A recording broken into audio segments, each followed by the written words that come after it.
You'll want to hear this story all the way through, because what happens at the end could change the course of the war. Russia has just suffered one of its most crippling blows yet. In a meticulously executed series of precision strikes, Ukraine's armed forces tore through the very systems meant to protect Russian territory, obliterating radars, air defenses, and turning Russia's so-called shield into scattered debris.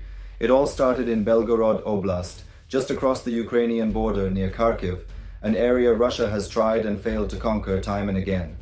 Belgorod has long served as a strategic hub where Russian forces gather troops and supplies, launch attacks, and reinforce their hold over the northeastern front. In response, Ukraine has relentlessly targeted the region, launching increasingly powerful artillery and drone attacks to break Russia's logistics and undermine its capacity to fight. To protect Belgorod, Russia installed layers of radar stations and air defense systems, including the aging but formidable Soviet-era S-300P surface-to-air missile launchers. Despite their vintage, these systems formed a formidable web, scanning the skies for incoming drones, aircraft, and even ballistic missiles. Some were even modified to strike ground targets like Kharkiv. Taking out an S-300P isn't just a tactical win, it's a strategic windfall, and Ukraine did just that. On July 20th, Ukrainian forces launched a long-range precision strike that successfully destroyed a Russian S-300P system in Belgorod.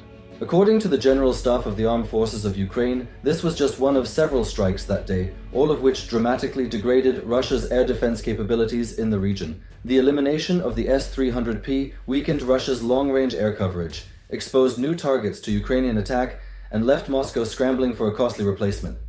Each of these systems is worth well over $100 million, resources Russia can ill afford to lose.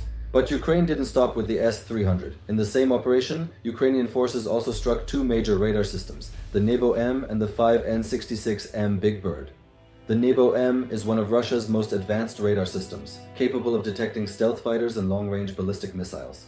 The Big Bird, meanwhile, is known for its over-the-horizon capabilities, enabling early detection of incoming threats from vast distances.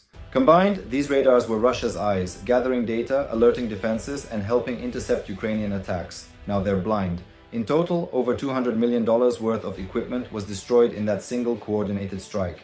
The loss of these systems deals a crushing blow to Russia's defense network and strengthens Ukraine's ability to operate with more freedom and greater reach. The July 20th attacks weren't isolated incidents, they are part of a deliberate, ongoing campaign. On July 2nd, Ukrainian forces carried out a daring maritime drone strike on another NEBO-M radar system near Cape Tarkankut in Crimea. The operation was revolutionary, not only for its precision, but because it was the first known use of a sea-launched drone quadcopter to strike a land-based radar. The cost to Russia? Another $100 million in damage and a gaping hole in its radar coverage over Crimea. According to Ukrainian military analysts, this created a radar-safe corridor, allowing Ukrainian drones to penetrate deeper into Russian-occupied territory. Then came June 26th. Ukraine's elite Ghost unit, under the main Directorate of Intelligence, executed a devastating strike on an S-400 Triumph system in Crimea, one of the crown jewels of Russian air defense. The Ghost hit key components: multifunctional 92N2E and 91N6E radars, and the missile launcher itself. Without those radars, even the mighty S-400 is blind and useless. And on July 19th, in the Donetsk region, the Ghost struck again, this time taking out two S-300V launches and 5 associated radar systems. These included 3 Podlet 48, YA-6K1S, 2 niobium SVS, and a P-18 radar. Each system was vital to Russia's ability to track aerial threats. Now, they're smoldering wrecks. Videos released by the Ukrainian military show drones zooming toward their targets and detonating with pinpoint accuracy. Each strike isn't just a victory, it's part of a broader strategy to dismantle Russia's air defense infrastructure piece by piece.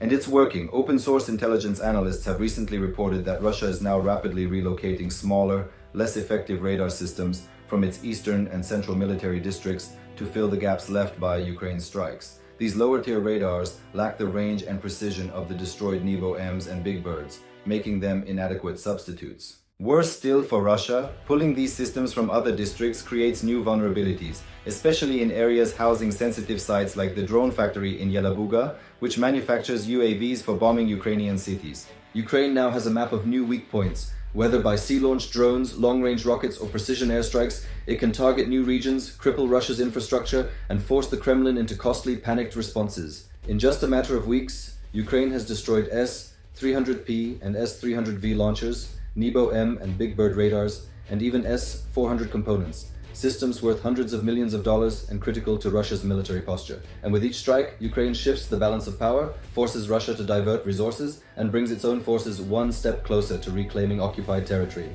The Russians may have launched a massive summer offensive, but with every radar destroyed and every shield shattered, that offensive looks more and more like a catastrophic miscalculation. Ukraine is not just resisting. It's evolving, adapting, and taking the fight to Russia in ways that Moscow never expected. The war is far from over, but Russia's radar losses signal that the tide may finally be turning.